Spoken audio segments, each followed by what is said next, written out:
Baik, Assalamualaikum warahmatullahi wabarakatuh. Selamat sore pemirsa sekalian. Kita ketemu lagi dengan channel Alinea Park and Resort. Sore hari ini kita akan berbincang-bincang dengan seorang kepala dinas birokrat yang masih muda, energik, dan sangat luar biasa pinter. Tadi beliau juga cerita kepada saya, ini setengah orang gila juga. Tapi karena pegawai negeri tentu ada aturan-aturan yang harus beliau ikuti. Tapi luar biasa, saya mengikuti karir beliau dari dulu, mulai dari staf di kantor camat, tapi hari ini dengan usia masih muda sudah menjadi seorang kepala dinas. Beliau adalah Bapak Afrinaldi, Kepala Dinas Pemuda dan Olahraga Kabupaten Sijunjung, Provinsi Sumatera Barat. Pariwisata. Selamat pariwisata ya? Iya, pariwisata, pemuda dan olahraga. Pariwisata, pemuda dan olahraga Kabupaten Sijunjung. Selamat sore dan selamat datang Pak Neldi, Pak Kadis. Selamat sore Pak Marlis, owner daripada Alinea Park and Resort, dan selamat sore para pemirsa Alinea yang berbahagia seluruhnya dimanapun Anda berada. Ya, insya Allah channel ini akan sampai ke seluruh Indonesia. Dan ini adalah channel yang sudah memang kita aktifkan untuk kegiatan podcast di YouTube. Pak Kadis, ini kunjungan pertama ya? Ini kunjungan sini pertama ya? Pak. Iya. Bagaimana kesan Pak Kadis terhadap kunjungan hari ini nih? Kalau kita bicara Alinea, bicara tentang Damasraya, kita tahu potensi Kabupaten Damasraya ini sebenarnya luar biasa, kaya dan berkembang dan terus berkembang. Iya. Tapi hari ini kami melihat perkembangan salah satu yang luar biasa sekali. Dan kita melihat tagline-nya daripada Alinea Park ini adalah yang terunik dan terlengkap. Nah, ini luar biasa. Sombong ya? Sombong. Tapi nggak apa-apa.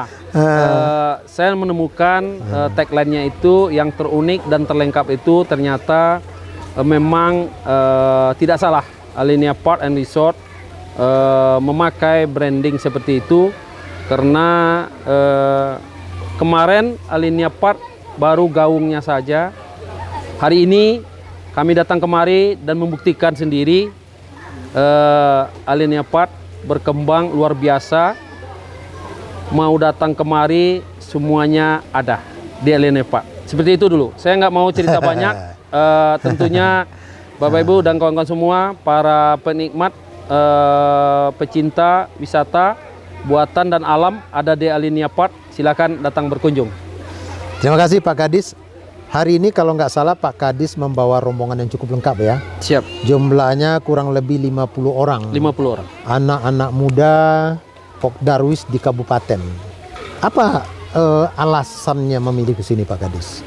Nah ini, jadi dulu kami hanya mendengar gaungnya saja. Hari ini kami membawa kelompok para pemuda, pengelola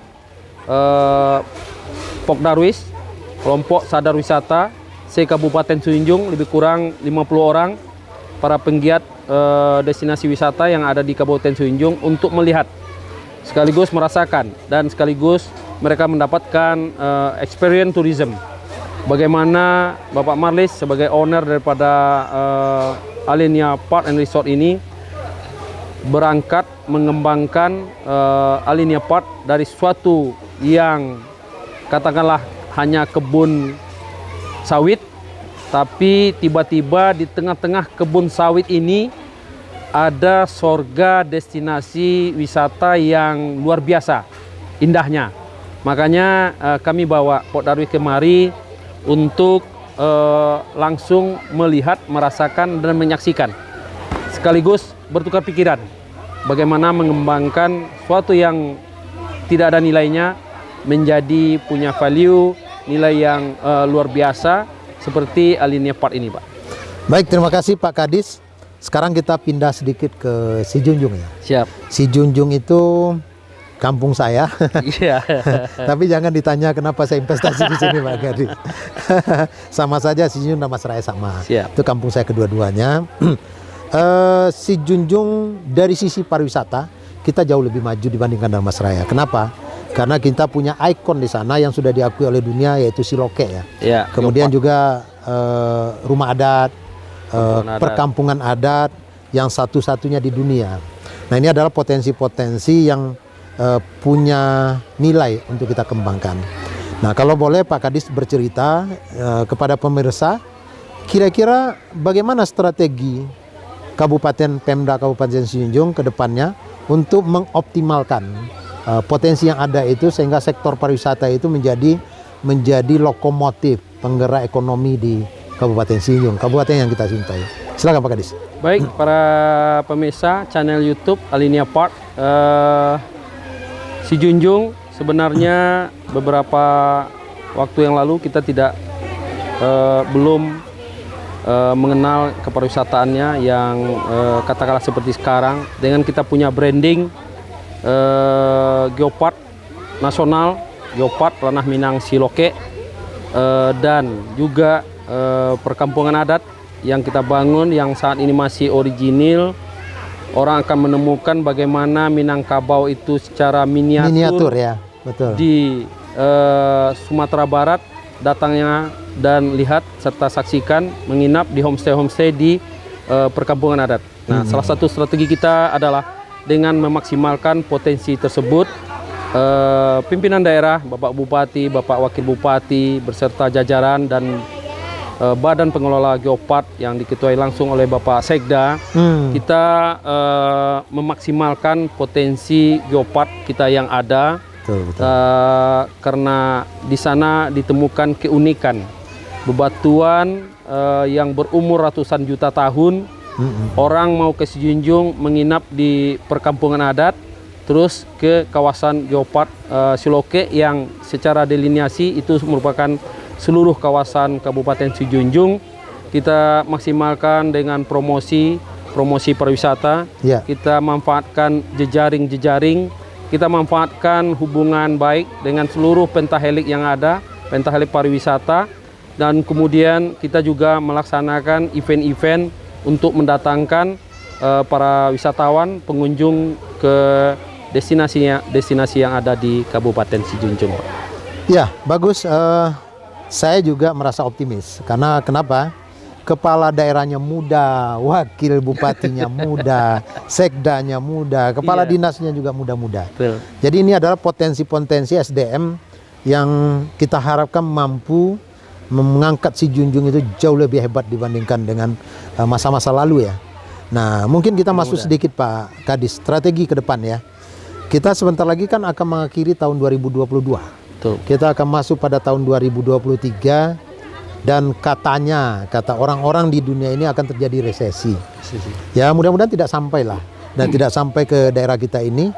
Nah, saya ingin tahu dari Pak Kadis atau dapat informasi dari Pak Kadis, bagaimana strategi pemasaran untuk pariwisata kita di tahun 2023 yang dikoordinir atau yang dinaungi oleh Dinas Pariwisata Pemuda dan Olahraga. Baik Pak, terima kasih Pak Marlis dan pemirsa channel YouTube Alinea Park. 2023 seperti yang kita dengar bersama memang merupakan tahun yang cukup sulit. Namun di balik kesulitan itu tentunya kita harus keluar out of the box. Kita harus keluar dari zona nyaman ini untuk bisa berkreativitas, berinovasi. Nah, salah satunya adalah tentu dengan bagaimana kita mempromosikan dengan sebaik-baiknya potensi-potensi wisata yang ada di Kabupaten Sijunjung. Nah, orang tentu akan datang ke Sijunjung tentu salah satunya dengan meninggalkan atau membawa kenangan. Sabta pesona terakhir adalah kenangan. Nah, kami juga selain promosi di beberapa promosi nasional seperti Anugerah Pesona Indonesia, ada ADWI atau Desa Wisata di situ dan lain sebagainya. Kita juga mengaktifkan, kita juga melakukan pembinaan bersama kawan-kawan dari dinas-dinas terkait dengan memunculkan para pelaku ekonomi kreatif yang ada di Sijunjung ini. Dan itu juga kita libatkan, kita promosikan melalui beberapa ajang-ajang promosi tingkat nasional maupun internasional dan regional tentunya. Karena dengan kenangan, orang akan selalu teringat dan akan ingin kembali ke Sijunjung. Para pelaku ekonomi kreatif ini merupakan salah satu juga strategi kita dalam menghadapi kondisi inflasi atau ekonomi yang sulit ke depan, karena para pelaku ekonomi kreatif inilah yang nanti sebagai tonggak penopang kebangkitan daripada ekonomi khususnya di Kabupaten Sijunjung, Pak. Jadi di samping kita lakukan promosi di ajang-ajang nasional dan internasional, kemudian promosi di geopark nasional dan UNESCO lainnya, kami di Dinas Pariwisata juga melakukan pembinaan dan menumbuh kembangkan para pelaku ekonomi kreatif yang ada di Kabupaten Sijunjung ini, Pak. Nah, ini merupakan kekuatan besar massal untuk para pelaku ekonomi di masyarakat tentunya. Nah, kalau boleh dapat informasi dari Pak Kadis, dalam tahun 2022 berapa jumlah kunjungan wisata yang berkunjung ke Sijunjung, baik itu ke perkampungan adat atau ke Siloke? Karena dua inilah adalah destinasi unggulan kita ya. Iya. Yang selebihnya barangkali mungkin baru muncul ya. Nah, baik, mungkin kita mengenal di Sijunjung memang Siloke dan perkampungan adat, tapi sungguhnya banyak sekali destinasi yang di 2-3 tahun terakhir ini berkembang, muncul, seperti desa wisata. Kita punya 24 desa wisata yang sudah kita lakukan pembinaan dari 62 nagari yang ada di Sijunjung. Kemudian kita punya 40 Pok Darwis, dan kita punya lebih kurang binaan langsung dari dinas kami, lebih kurang sekitaran 200 sampai 300 para pelaku ekonomi kreatif di luar UMKM yang dibina oleh Dak Pringkop, karena itu juga lebih daripada 1000-an. Ini merupakan potensi yang kita kembangkan. Nah, dari hal tersebut di 2022 ini memang belum fix datanya, karena kami setiap bulannya sudah mempergunakan aplikasi melalui Google Form untuk setiap kunjungan di seluruh destinasi yang ada di Kabupaten Sijunjung. Targetnya tahun ini sekitar lebih kurang 50 ribuan wisatawan ke Kabupaten Sijunjung, Pak. Kalau di Siloke itu rata-rata sebulan memang agak fluktuatif, antara 1000 hingga 2000 hingga sampai sebulan ada yang sudah mencapai 5 ribuan, Pak. Jadi memang ini tergantung kepada, pertama ada event, kedua masa-masa libur anak sekolah, kemudian juga kondisi cuaca sebenarnya. Ya, nah, betul, ini begitu, Pak. Karena kita masih faktor alam ya, jalan ke sana masih perlu perjuangan lah. Pak Kadis, kita menyadari bahwa Sijunjung atau Sumatera Barat lah, sebetulnya kehidupan kita ke depan itu harus ditunjang oleh pariwisata, dan itulah yang mesti pendukung utama ekonomi masyarakat sebenarnya. Nah, kalau kita kembali ke Sijunjung, seberapa besar anggaran APBD menunjang kegiatan-kegiatan Pak Kadis dalam mengembangkan potensi ini? Baik, untuk anggaran di 2 tahun terakhir memang kita maklumi kondisi COVID lah ya. COVID, ya betul. Sehingga tidak banyak yang bisa kita alokasikan untuk itu, Pak. Namun kalau kami dinas tidak berpikir melulu tentang anggaran, Pak. Ya, betul-betul.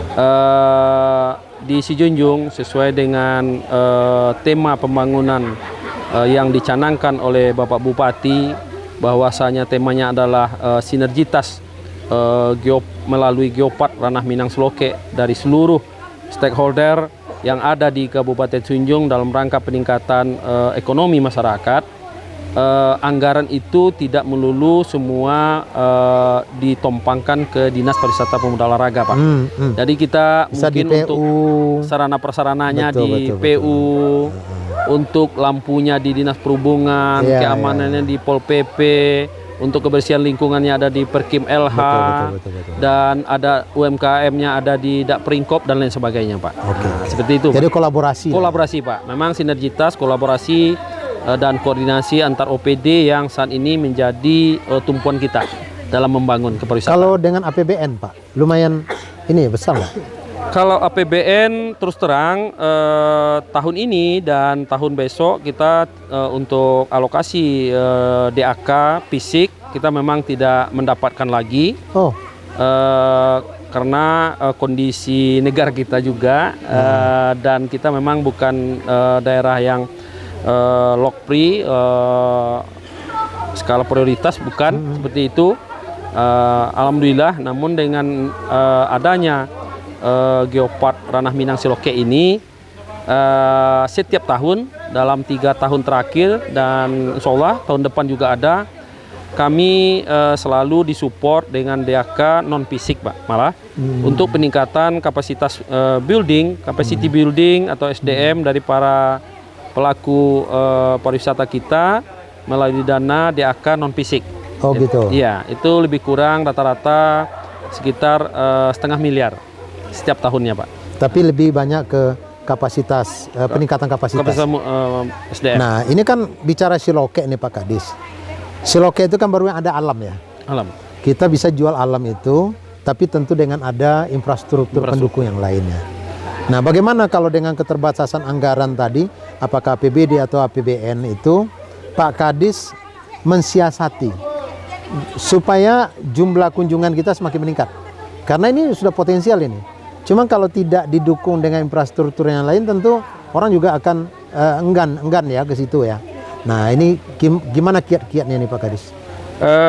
Seperti yang kami sampaikan tadi, Bapak, bahwasanya memang kami dinas tidak melulu memang harus kita disupport dengan anggaran besar, namun kami sangat memaklumi struktur anggaran kita dan kondisi perekonomian negara kita saat ini, sehingga kami dalam 3 tahun terakhir ini dan kedepannya akan terus merangkul para pentahelik kita, khususnya mulai dari swasta, kemudian akademisi, universitas-universitas, Pak, karena kita punya Geopark, sehingga Geopark Ranah Minang kita ini setiap bulan, setiap minggu, malah hampir setiap hari itu tidak pernah sepi dikunjungi oleh Ilmuwan ya. para mahasiswa, para peneliti dari universitas-universitas yang ada. Malah itu sudah tidak Sumatera Barat lagi, sudah Sumatera dan Jawa. Ya, sudah Sumatera dan Jawa. Itu untuk kunjungan dan ke kawasan Geopark kita. Nah, untuk pembangunan dan baik itu fisik maupun SDM, kami juga mensiasati dengan sedikit alokasi anggaran yang bisa kita sisihkan, misalnya di APBD ya 1-2 destinasi minimal kita selesaikan dalam skala anggaran yang tidak terlalu besar. Sisanya kita juga memanfaatkan CSR yang ada, misalkan dari BCA, Pak, karena walaupun di Sijunjung tidak ada bank BCA, ya. tapi BCA Jakarta melalui CSR-nya selalu support kita, Pokdarwis kita. Memang bukan ke dinasnya, tapi langsung ke sasarannya, ke Pokdarwis, pengelola homestay, dan desa wisata yang ada. Ini juga sangat membantu sekali, di samping CSR lain dari pihak swasta. Kami tidak menutup kerjasama, ruang, siapapun. Ayo kita welcome dengan orang-orang yang mau membangun kepariwisataan di Kabupaten Sijunjung. Baik Pak Kadis, barangkali mungkin kalau kita cerita pariwisata ini tidak akan selesai. 1 minggu pun kita di podcast ini, dia tidak akan tuntas. Betul. Tapi kita akan terus berdoa dan kita terus berikhtiar. Siap. Bagaimana Kabupaten Sijunjung, Kabupaten Dharmasraya bisa sinergi. Kehadiran kami di sini dapat juga memberikan dampak kepada ekonomi kreatif dan pariwisata di Kabupaten Dharmasraya. Kami menyiapkan diri untuk itu bagi pelaku-pelaku usaha apakah produk UMKM atau barangkali mungkin pokdarwis yang potensi wisatanya sudah layak untuk kita ajak. Mudah-mudahan nanti wisatawan yang kami undang ke sini. Karena target kami memang besar, Pak. Kami mentargetkan 500.000 orang untuk kunjungan wisatawan pada tahun 2023. Wah, luar biasa. Dan ini wajib kami dapat. Siap. Nah, kami walaupun memang tidak perlu minta belas kasihan kemana-mana, tapi kami akan bekerja, insya Allah juga akan disupport oleh pemerintah daerah, baik kabupaten maupun provinsi. Nah, tentu kita berharap ada kerjasama yang sinergis antara Alinia Park and Resort dengan Pemda Kabupaten Sijunjung. Insya Allah juga Pak Bupati dalam waktu dekat kita akan undang ke sini, dan beliau juga berencana akan mengundang dan mengajak seluruh wali nagari yang ada di Kabupaten Sijunjung untuk berkunjung ke sini dan berdialog kira-kira potensi apa yang bisa kita kerjasamakan. Terakhir sebelum kita akhiri, Pak Kadis, barangkali ada mungkin pesan kepada pemirsa tentang objek wisata kita yang ada di sini. Silakan Pak Kadis. Terima kasih sebelumnya atas undangan sekaligus ajakan kerjasama dari Bapak Marlis dan GM Alinia Park and Resort. Dan tadi kawan-kawan dari Pokdarwis sangat bahagia bisa menginap di sini, bisa menikmati wahana-wahana yang ada di sini.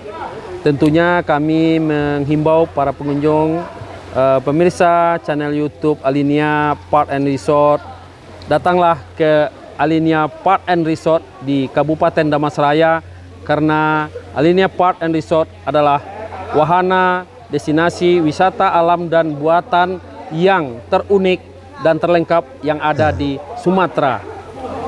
Alinia Park and Resort Rancak Bana. Mantap. Terima kasih Pak Kadis, luar biasa bincang-bincang singkat kita di sore hari ini. Mudah-mudahan ini ada manfaat baik untuk kami yang ada di sini maupun juga untuk kampung halaman saya di Kabupaten Sijunjung. Terima kasih dan sampai jumpa. Assalamualaikum warahmatullahi wabarakatuh. Dadah.